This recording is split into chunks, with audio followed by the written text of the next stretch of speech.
साथियों नमस्कार। आज हम लोग लोधी कॉलोनी में बैठे हुए हैं और मुझे बहुत बेहतरीन मौका मिला है। मेरी मदर की आज बरसी थी और सभी दोस्त यहाँ आए हुए हैं उनके प्रति श्रद्धा व्यक्त करने के लिए। मैं उनका आभारी हूँ। मेरे बीच में राजेंद्र सजवान हमारे बहुत ही गरिमापूर्ण स्पोर्ट्स जर्नलिस्ट हैं, हमारे भाई धर्मेंद्र हैं, हमारे राकेश हस्पाना हैं और थपलियाल जी हैं जिन्होंने पार्लियामेंट कवर किए पूरे ज़िंदगी भर, मतलब पार्लियामेंट में सर्विस करते थे, और नीरज भाई हैं जो एस्ट्रोलॉजर भी हैं, एंटरप्रेन्योर भी हैं, और इसके अलावा he was a professor in university of Uttarakhand. आज का जो मकसद है वो हमारा सिर्फ यही है कि हमारे बीच में पांडे जी आए हैं जो जिनका इंटरनेशनल एक्लेम है। Is a very known personality, is very active socially in Uttarakhand circle as well as in other circles. और जो सबसे बड़ी बात है कि being an entrepreneur of Uttarakhand is very well known, और he is an analyst as well, और social life में उनकी बहुत दखल है। तो हम उनसे सवाल कर रहे हैं, सभी से करेंगे बात बीच में। नमस्कार पांडे जी। पांडे जी, इस समय उत्तराखंड का सवाल जो है बहुत ही महत्वपूर्ण सवाल है, उत्तराखंड चुनाव का सवाल। और चूंकि 10 मार्च को चुनाव के नतीजे आने वाले हैं, तो इसी पे मैं सोच रहा हूँ आपसे क्यों ना बात कर ली जाए। तो मेरा पहला सवाल आपसे ये है कि उत्तराखंड चुनाव संपन्न होने के बाद आप एक एनालिस्ट के तौर पर, चूंकि आप पहाड़ घूमते हैं, पहाड़ के लोगों के बीच में रहते हैं, समाज में आपका अस्तित्व है, समाज के लोगों के बीच में आपकी पहचान है, तो इस चुनाव को आप किस रूप में देखते हैं? बहुत बहुत धन्यवाद आपका सुनील भाई। पहाड़ में इस समय हर व्यक्ति जो है कोई भी बात बता नहीं रहा है। वहाँ पे कोई वेव जैसी चीज़ इस समय है नहीं, न तो मोदी वेव दिख रही है जो 2017 में दिखी थी, और न किसी पार्टी की वेव दिख रही है, क्योंकि वहाँ पे आप पार्टी भी आ गई है, इसलिए कुछ भी कहना मुश्किल है। और ये इलेक्शन केवल लोकल इश्यूज़ पे, और जो विधायक वहाँ के लोकल हैं उन इश्यूज़ पे लड़ा गया है, तो कुछ भी एकदम से कहना मुश्किल है। कांटे की लड़ाई दिखती है इस समय। सर, 20 सालों में तो उत्तराखंड में काम भी हुआ है, ऐसा नहीं है काम नहीं हुए। राज्य तो अलग बन गया तो निश्चित तौर पर काम तो हुए ही होंगे, लेकिन जब काम होते हैं तो भ्रष्टाचार की बात भी होती है और अक्षमता की बात भी होती है, और ये भी बात होती है कि सरकारों ने जो वायदे किए थे वो पूरे किए कि नहीं किए।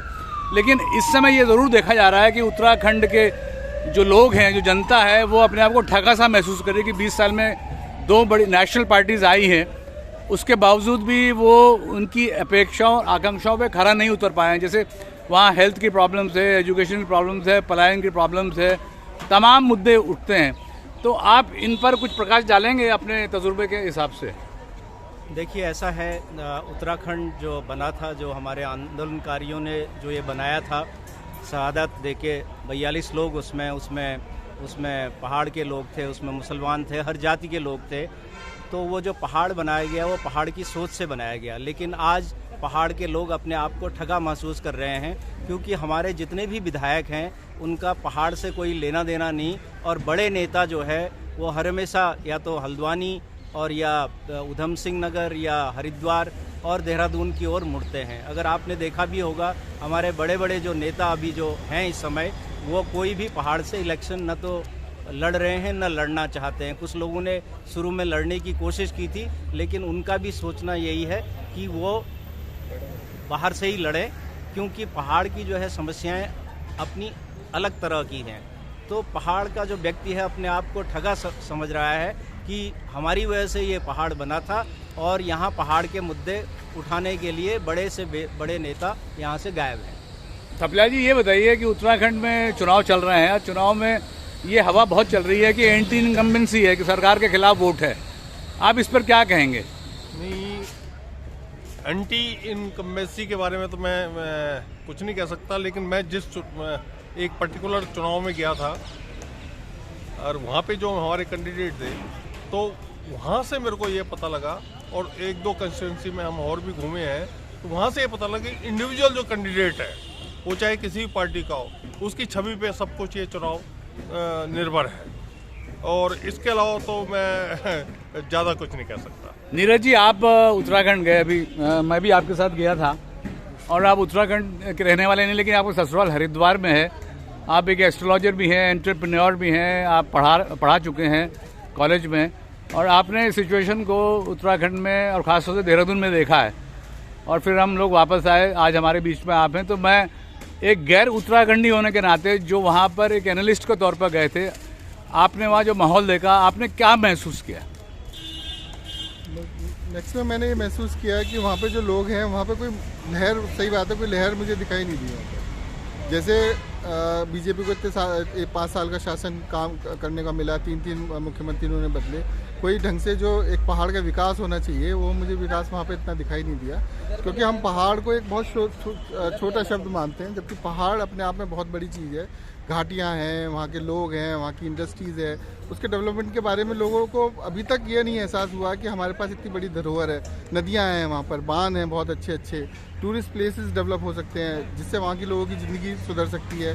हम रोज़गार का रोना रोते हैं। हाँ, सरकार हर एक लेवल पे फेल है। सरकार ने क्या किया, मकान देना चाहती, लेकिन मकान देने की बजाय आज की तारीख में प्राइवेट बिल्डर जितनी अच्छी तरह से लोगों को मकान दे रहे हैं, जिस टाइप से घर दे रहे हैं, ऐसी हमें कुछ अलग हट के सोचना पड़ेगा जिससे कि रोज़गार जनरेट हो। हमें आम आदमी को हमें कुछ ऐसा सिस्टम बनाना चाहिए कि रोज़गार की समस्या जड़ से बिल्कुल ख़त्म हो और सरकार की तरफ मुंह देखना ना पड़े। हम सरकार की तरफ क्यों मुंह देखें रोज़गार के लिए, जबकि हमारे पास अपना वो सिस्टम है। तो ये सारी चीज़ें होनी चाहिए। दसमाना जी, आप भी गए, सूर्यकांत दसमाना जी के आप कॉन्स्टिट्यूंसी में गए थे और एक दोस्त के नाते आप गए थे, तो आपने वहाँ क्या महसूस किया? मतलब इस समय सवाल ये नहीं कि आप किसके पक्ष में या किसके विरोध में गए, लेकिन जो आपने उस क्षेत्र में एसेस किया, जो एनालाइज किया, उस पर आपकी टिप्पणी क्या है? मेरी प्रतिक्रिया तो ये है जी, हम वहाँ पर काफ़ी घूमे और पूरा कैंट एरिया, जैसे पर्टिकुलर मैं कैंट की बात करता हूँ, तो वहाँ पर जो हमारे पूर्व जो विधायक थे या वर्तमान जो विधायक रहे हैं कपूर साहब, उनकी तो बात अलग है, लेकिन दिवंगत हो चुके हैं वो। लेकिन ऐसा है कि ऐसा हमें कोई वहाँ पर एक लहर टाइप की नहीं दिखी। और वहाँ पर जो है, जो कोविड का जो एक फैक्टर था, कोविड के टाइम पे किसी भी मिनिस्टर ने, किसी भी जो है वहाँ पर किसी भी प्रशासन ने इतना जो है प्रारूप जो उन्होंने अपने ढंग से काम करना चाहिए था वो नहीं किया। और स्पेशली मैं सूर्यकांत दसमाना जी की बात करता हूँ, जो कि वहाँ के पत्रकार, वहाँ के लोग, वहाँ की आम जनता ने जो उनको जनाधार दिया है, जो उनके कार्य से वो खुश थे, जो उन्होंने पीपी किट पहन के हर आदमी की वहाँ पर मदद की तन मन धन से। तो मेरे ख्याल से इस समय सूर्यकांत दसमाना जी का बहुत अच्छा वहाँ पर प्रभाव दिखा है और वो डेफिनेटली वो जीतेंगे। राजेंद्र सजवान जी हमारे बीच में हैं। मैं इनको व्यक्तिगत तौर से जानता हूं कि पिछले 30-40 वर्षों से वो स्पोर्ट्स के लिए हमेशा लिखते रहे और बहुत ही अच्छा लिखते हैं। बड़े बड़े अखबारों में वो लिखते हैं, पंजाब केसरी, दैनिक जागरण, अमर उजाला, नवोदय टाइम्स, भास्कर में लगातार लिख रहे हैं और मुझे प्रेस क्लब में रोज मुलाकात होती है। आज मेरे बीच साथ आए हैं यहाँ पर। मैं एक स्पोर्ट्स जर्नलिस्ट के नाते उनसे ये पूछना चाहता हूँ कि उत्तराखंड में आज माहौल क्या है, और दूसरा, जो अभी तक 20 वर्षों में सरकारें हमारी रही है उत्तराखंड में, उन्होंने उत्तराखंड में स्पोर्ट्स के बढ़ाने के सिलसिले में क्या योगदान दिया है? सुनील भाई नमस्कार। उत्तराखंड के स्पोर्ट्स के बारे में पूछने वाले आप मेरे ख्याल से पहले जर्नलिस्ट हैं जिसने सवाल किया कि उत्तराखंड में स्पोर्ट्स का क्या हाल है। मैंने भी कई बार लिखा है उत्तराखंड के बारे में। स्पोर्ट्स का ये हाल है कि पहले मैं एक नेशनल फुटबॉलर रहा हूँ और गढ़वाल रोज़ क्लब से खेलता रहा हूँ, तो अक्सर हम जाते थे उत्तराखंड में, टिहरी, पौड़ी, चमोली, उत्तरकाशी, तो बहुत टूर्नामेंट होते थे। लेकिन पिछले कुछ सालों में क्या हुआ है, 10-20 साल से सारे टूर्नामेंट बंद हैं, कहीं कुछ नहीं होता। मैं एक मैराथन करवाता हूँ पट्टी पालकोट में, देवप्रयाग से और मरोड़ा घाट तक, तो वो मैराथन 2-3 बार करवा चुका हूँ। हम गांव का जो हमारा ट्रस्ट है, हम पैसा खर्च करते हैं, विधायक आते हैं, वो इनाम बांटने आते हैं, अपनी पब्लिसिटी करवाते हैं, या दूसरे लोग भी आते हैं। किसी का ध्यान स्पोर्ट्स की तरफ नहीं है, जबकि मैंने देखा है हमारे बच्चों में बहुत दमखम है। हमारे पहाड़ी बच्चे जो हैं, आपको पता ही है, दिल्ली में 3 फुटबॉल क्लब हैं, वो उत्तराखंड के ही हैं। गढ़वाली बच्चे, कुमाऊनी बच्चे खेलते हैं और बहुत कुछ कर सकते हैं। लेकिन उत्तराखंड में हमने कोशिश की कि स्पोर्ट्स के लिए कुछ करें, लेकिन किसी का भी नेता, विधायक, किसी का भी ध्यान नहीं है। सो वो, हाँ, आजकल जो इलेक्शन चल रहे हैं, इनमें मैं आपको बता दूं, एक आप पार्टी और गई वहाँ चली गई है। लोग कहते हैं यार ये मुफ्त खोरों की पार्टी है, मुफ्त बांटती है। जी हाँ, बीजेपी, कांग्रेस सभी मुफ्त बांट रहे हैं। 6 बजे के बाद जो कुछ काम हमारे यहाँ होता है वो सब करवा रहे हैं। आप वाले भी बांट रहे हैं, क्योंकि वो बांटते आए हैं। दिल्ली वाले भी पता नहीं खुश हैं या कुछ लोग ना खुश हैं। स्पोर्ट्स को लेकर के आप क्या चाहते हैं कि सरकार क्या करे उत्तराखंड की? देखिए, जो पहाड़ी एरिया है ना, नॉर्थ ईस्ट में बड़े बड़े स्टेडियम बन गए हैं। दिक्कत होती है नो डाउट बनाने के लिए, लेकिन कुछ गेम्स ऐसे हैं, जैसे मैराथन है, वॉक है या छोटे मोटे वॉलीबॉल टूर्नामेंट। अब लेकिन हमारे उत्तराखंड में क्रिकेट का फैलाव हो रहा है और हमारा ब्रांड एम्बेसडर है पंत, ऋषभ पंत। ऋषभ पंत जो है उसको ब्रांड एम्बेसडर बनाया है। इसका मतलब है क्रिकेट का फैलाव कर रहे हैं उत्तराखंड में। बाकी गेम्स जो असल में जो गेम्स होते हैं वो नहीं है। आपका मतलब और गेम्स को भी सामूहिक तौर पर बढ़ावा देना बिल्कुल चाहिए। बढ़ावा देना चाहिए। धन्यवाद, धन्यवाद। पांडे जी, मैं आप पे फिर लौट रहा हूँ, आपके एक्सपर्ट कमेंट्स, क्योंकि मैं समझता हूँ कि उत्तराखंड या किसी भी प्रदेश को अगर तरक्की करनी तो उसके लिए एंटरप्रेन्योरशिप बहुत ज़रूरी है। उस प्रदेश का इंडस्ट्रियलाइजेशन होना चाहिए। उस प्रदेश की तरक्की के लिए इंडस्ट्रियलाइजेशन बहुत ज़रूरी है। वो इसलिए है कि इंडस्ट्रियलाइजेशन में न सिर्फ प्रदेश का विकास होता है लेकिन साथ साथ लोगों को रोजगार भी मिलता है। और किसी भी प्रदेश की पर कैपिटा बढ़ाने के लिए, किसी भी प्रदेश की तरक्की के लिए, विकास के लिए इंडस्ट्रियलाइजेशन का बहुत ज़रूरी है। लेकिन हमने देखा पिछले 20 वर्षों में इंडस्ट्रियलाइजेशन की बहुत बात हुई है। बड़े बड़े कॉन्क्लेव भी हुए त्रिवेंद्र सिंह रावत जी के ज़माने में। उन्होंने कहा 80,000 करोड़ रुपए हिंदुस्तान में, उत्तराखंड में आने वाला है, आ गया। लेकिन आज तक उत्तराखंड में इंडस्ट्री स्थापित करने के लिहाज से या एंटरप्रेन्योरशिप डेवलपमेंट के लिहाज से कुछ नहीं हुआ।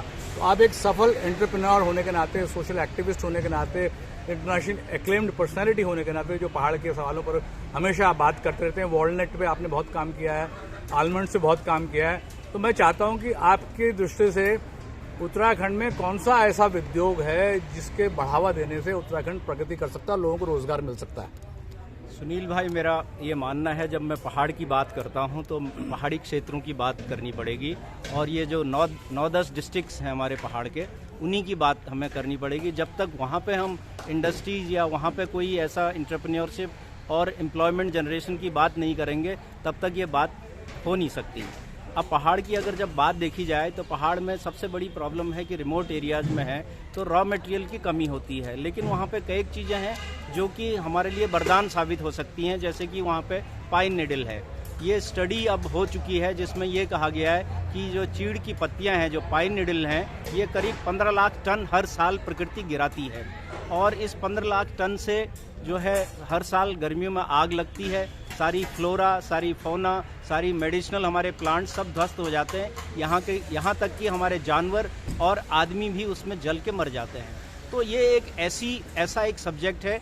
अब जो है पाइन नीडल में ऐसी क्षमताएं हैं, ऐसा पोटेंशियल है कि इससे आप जो है कई और चीज़ का एक नेचुरल डाई बना सकते हैं।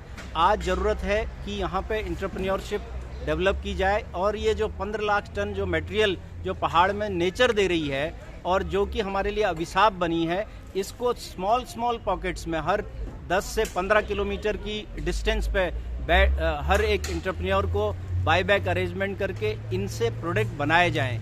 आज इस पाइन नीडल से जो है यूरोप में आपने देखा होगा, जर्मनी में नेचुरल डाई बिल्कुल बैन हो गई है। जो केमिकल डाइज हैं वो बैन हो गई हैं और केवल नेचुरल डाइज। इस पाइन नीडल में ये जो है इतना पोटेंशियल है कि इसकी नेचुरल डाई बन सकती है।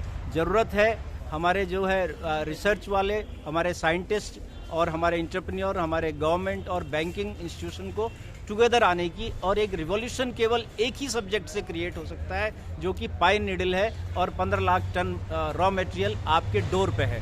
दूसरा सब्जेक्ट है जो पहाड़ के लिए बहुत इंपॉर्टेंट है, वो है बागवानी।